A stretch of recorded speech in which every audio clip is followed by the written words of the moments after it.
গত ২৯ জুন হজরত শাহজালাল আন্তর্জাতিক বিমানবন্দরে যুব ও ক্রীড়া মন্ত্রণালয়ের উপদেষ্টা আসিফ মাহমুদ সজীব ভুঁইয়ার ব্যাগে একটি গুলির ম্যাগাজিন পাওয়া যায়।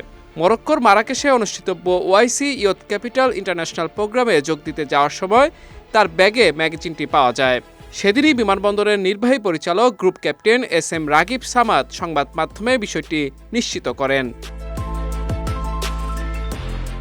পরে সেদিন রাতেই এক ফেসবুক পোস্টে উপদেষ্টা আসিফ মাহমুদ তার ব্যাগে গুলির ম্যাগাজিন থাকার বিষয়টি স্বীকার করে ঘটনাটি অনিচ্ছাকৃত বলে জানান।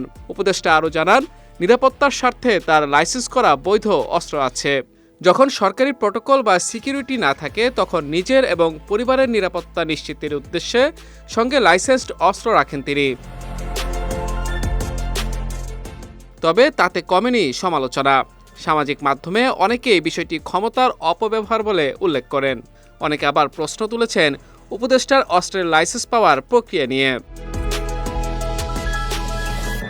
ব্যক্তিগত নিরাপত্তায় কেউ চাইলে সঙ্গে আগ্নেয়াস্ত্র রাখতে পারেন, তবে আগ্নেয়াস্ত্রের লাইসেন্স পেতে সেই ব্যক্তিকে যেতে হবে বেশ কিছু নির্দিষ্ট প্রক্রিয়ার মধ্য দিয়ে। এসব প্রক্রিয়া ছাড়া বৈধ আগ্নেয়াস্ত্রের লাইসেন্স পাওয়া সম্ভব নয়। বাংলাদেশে মূলত শটগান, রিভলভার ও পিস্তলের লাইসেন্স দেয়া হয়। আগ্নেয়াস্ত্রের লাইসেন্সের জন্য দেশের নাগরিকদের বেশ কিছু শর্ত পূরণ করতে হয়। এর মধ্যে রয়েছে আবেদনকারীর বয়স ৩০ থেকে ৭০ বছরের মধ্যে হতে হবে এবং আবেদনকারীকে ব্যক্তি শ্রেণীর আয়করদাতা হতে হবে। অর্থাৎ লাইসেন্স পেতে আবেদনের আগের ৩ অর্থবছরে ধারাবাহিকভাবে আবেদনকারীকে আয়কর দিতে হবে।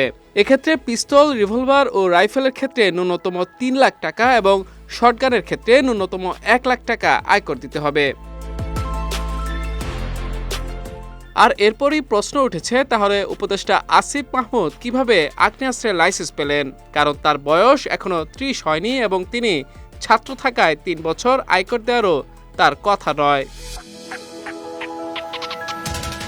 এর উত্তর পাওয়া যায় আগ্নেয়াস্ত্রের লাইসেন্স প্রদান, নবায়ন ও ব্যবহার নীতিমালা ২০১৬-তে।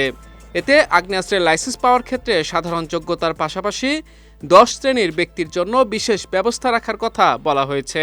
নীতিমালার ৩২ ধারায় এসব ব্যক্তিদের লাইসেন্স পাওয়ার ক্ষেত্রে আয়কর পরিশোধের বাধ্যবাধকতা ও বয়সের ক্ষেত্রে শিথিলতার কথা বলা হয়েছে।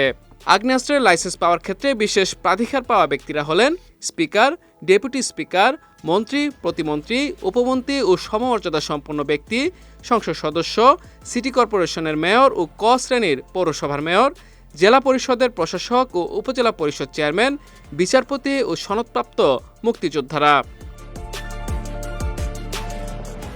নীতিমালা অনুযায়ী উপদেষ্টা আসিফ মাহমুদ যেহেতু মন্ত্রী পদমর্যাদার উপদেষ্টার দায়িত্বে আছেন, সেক্ষেত্রে তার বয়স ৩০ হওয়া এবং ৩ বছর আয়কর দেওয়ার বাধ্যবাধকতা নেই।